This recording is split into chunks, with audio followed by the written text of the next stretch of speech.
Welcome to my class, student. This is English First Flight. We are doing a poem Amanda, and this is the summary of the poem.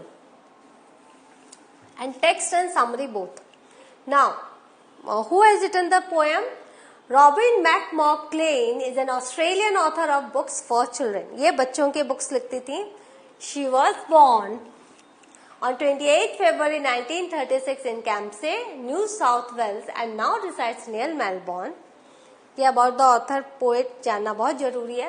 Before becoming a writer she had worked as a nurse at a book store and as a teaching aid at a school for the disadvantaged. तो जो उन्होंने nurse के रूप में काम किया, book store में भी काम किया और एज ए टीचिंग असिस्टेंट भी उन्होंने एक स्कूल में काम किया. Her writing often features young protagonists who rebel against the structured environment. तो उनकी जो राइटिंग है वो क्या दिखाती है? उनके राइटिंग के पात्र कौन है? वो यंग बच्चे हैं जो अपने स्ट्रक्चर्ड एनवायरनमेंट में जैसा होना चाहिए वैसा ही होना चाहिए, ऐसे एनवायरनमेंट के अगेंस्ट जाते हैं, रिबेल करते हैं. प्लेज उन्होंने कौन से लिखे हैं? Boss of the pool, movies and TV shows आए हुए इनके. Hating Alison Ashley, say a little prayer, halfway across the galaxy and turn left.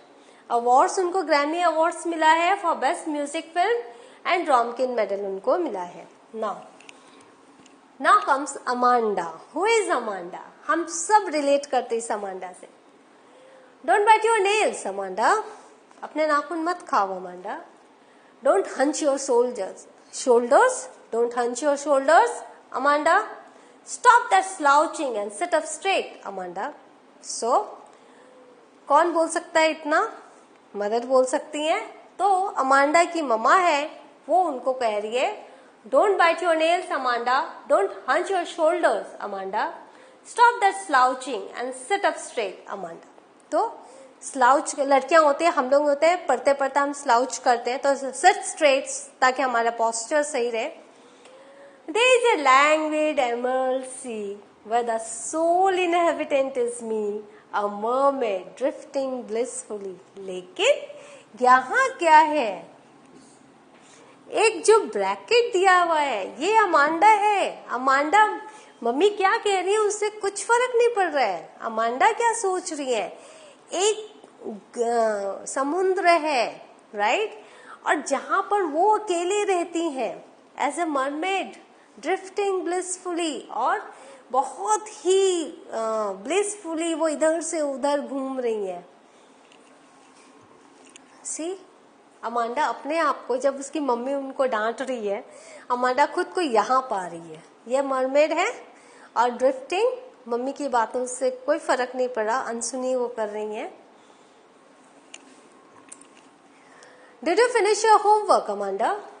Did you tidy your room, Amanda? I thought I told you to clean your shoes, Amanda. What is this? आपने homework finish किया Amanda? तुमने अपना room साफ किया? मैंने शायद तुमको अपना शू क्लीन करने कहा था, Amanda. I'm an orphan, roaming the street. I pat on soft dust with my horsed bare feet. The silence is golden, the freedom is sweet. Amanda क्या कह रही है? मैं एक ऑर्फन बच्चे की तरह हूँ, मेरे कोई माँ नहीं है, मेरे कोई पिता नहीं है, और मैं स्ट्रीट में घूम रही हूँ. Roaming the street. I pattern soft dust with my हॉर्स्ड बेयर फीट. और मेरे जो पाँव से मैं सॉफ्ट डस्ट में कुछ डिजाइन बना रही हूँ. The silence is golden. चारों तरफ साइलेंस है, खामोशी है, और ये जो फ्रीडम मुझे मिली है, जो मैं कुछ भी कर पा रही हूँ, वो बहुत ही अच्छा है, स्वीट है. तो अगेन अमांडा अपनी दुनिया में है और मम्मी उनको फिजिकली सिर्फ अमांडा को अपने पास देख रही है, पर mentally Amanda as an orphan girl रास्ते पर डिजाइन बना रही है. Don't eat that chocolate Amanda. Remember your acne Amanda. Will you please look at me when I am speaking to you, Amanda? मम्मा क्या कह रही है? वो चॉकलेट मत खाओ, याद है ना एक्ने हुआ था. Will you please look at me when I am speaking to you? क्या मेरी तरफ देखोगी जब मैं तुमसे बात कर रही हूँ, अमांडा? और अमांडा क्या कर रही है? I am Rapunzel. I have not a care. Life in a tower is tranquil and rare. I'll certainly never let down my bright hair. वो क्या कह रही है, मैं रेपेंजल हूँ। रेपेंजल पता है ना, एक राजकुमारी थी, टावर में रहती थी, उनके बहुत लंबे बाल थे। मुझे किसी से कोई मतलब नहीं है, I have not a care, life in a tower is tranquil and rare. क्यों? क्योंकि जब मैं टावर में रहती, इतनी शांति है वहां पर, और ऐसी लाइफ बहुत रेयर मिलती है, हर एक की किस्मत में लाइफ नहीं है। I certainly never let down my bright hair. तो मैं अपने बाल तो कभी भी नीचे नहीं डालूंगी, नीचे करूंगी ताकि लोग चढ़कर टावर के अंदर आ सके। तो ये हमारी अमांडा है। तो आपने देखा अमांडा के जो थॉट्स हैं वो ब्रैकेट में लिखे हुए हैं, और ममा के जो वर्ड्स हैं वो यहाँ, और ये अमांडा सोच रही है, खुद से कह रही है, मम्मा को नहीं पता अमांडा क्या कह रही है। ये देखो रेपेंजल, ये टावर, और इसके लंबे ब्राइट हेयर। यहाँ तो इसने अपने ब्राइट हेयर नीचे किए थे, लेकिन अगर अमांडा रहती तो वो नहीं करती, क्योंकि तब लोग चढ़ के टावर के अंदर आ जाते। Stop that sucking at once Amanda. तो इस तरह से सर्क मत करो अमांडा। You are always so moody Amanda, तुम हमेशा इतनी मूडी रहती हो। Anyone would think that I nagged at you Amanda. हर कोई सोच सकता है कि मैं तुम्हें नैग करती हूँ, मैं हर समय तुम्हें इरिटेट करती हूँ, हर समय टोकती हूँ। तो ये किसने लिखा है? रॉबिन क्लीन ने ये पोएम लिखा है। और ये एक टीनेजर गर्ल है। क्यों एक टीनेजर गर्ल कैसे पता चलता है? क्योंकि एक्ने, जब हम टीनेज रहते तो ही आता है पहला एक्ने। तो इस तरह से हमें पता चल रहा है कि मदर जो है उसको करेक्ट करती जाती हैं, लेकिन अमांडा करेक्ट होना नहीं चाहती हैं। वो अपने बचपन में रहना चाहती है, वो अपने फैंसीफुल वर्ल्ड में रहना चाहती है। नाउ ग्लॉसरी देख लो। लैंग्वेज रिलैक्स्ड, रिलैक्सी, drifting, moving slowly, pattern, make patterns, and tranquil means calm. तो समरी देख लेते हैं। In the first stanza we hear अमांडा's मदर स्पीकिंग टू हर, क्योंकि इस तरह से एक माँ ही अपनी बेटी को बोलती है। तो मदर जो है, हम एज्यूम करते हैं कि माँ जो है बेटी को कह रही है। She tells her in a very strict voice not to bite her nails and not to slouch her shoulders. Instead she wants Amanda to sit up with her back straighten. तो बोलती कि तुम स्ट्रेट होके बैठो, तुम slouch मत करो, और तुम जो है नेल्स भी बाइट मत करो। In the second stanza we see Amanda withdraws from her real life to an imaginary world। लेकिन second stanza जो है, जो कि हमने ब्रैकेट में देखा, अमांडा जो है अपने इमेजिनरी वर्ल्ड में आती है। She imagines that there is a beautiful green sea in which only she lives and there is nobody there to bother her। कि वहां पर सिर्फ वो रहती हैं और वहां और कोई नहीं रहता जो उसको तंग कर सके। She has taken the form of a mermaid। उन्होंने एक मर्मेड का रूप ले रखा है। And is drifting along in a relaxed fashion within that sea। और उसी सी में वो रिलैक्स्ड होकर ड्रिफ्ट कर रही हैं, घूम रही हैं। In the third stanza, Amanda's mother asks Amanda in an authoritative tone whether she has completed the homework given to her by her teacher at school, and further asks whether she has cleaned up her own room। तो उनकी जो mother है वो बहुत ही authoritative tone में उनसे कहती है कि तुमने अपना होमवर्क कंप्लीट किया, क्या तुमने अपने रूम को क्लीन किया।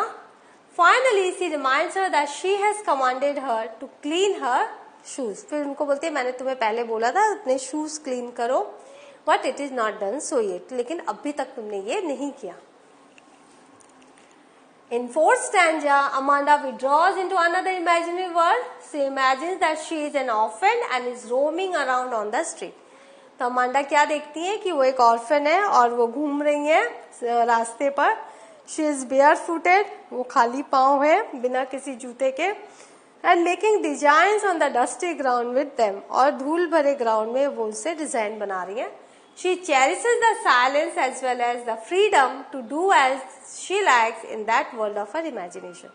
वो बहुत इंजॉय कर रही है अपने फ्रीडम को, अपने साइलेंस को। मम्मी की आवाज नहीं है, वो अपने रास्ते में अपना आराम से डिजाइन बना रही है और अपने वर्ल्ड ऑफ इमेजिनेशन में है। In the fifth stanza, Amanda's mother tells her to avoid chocolate as it can develop acne on her face।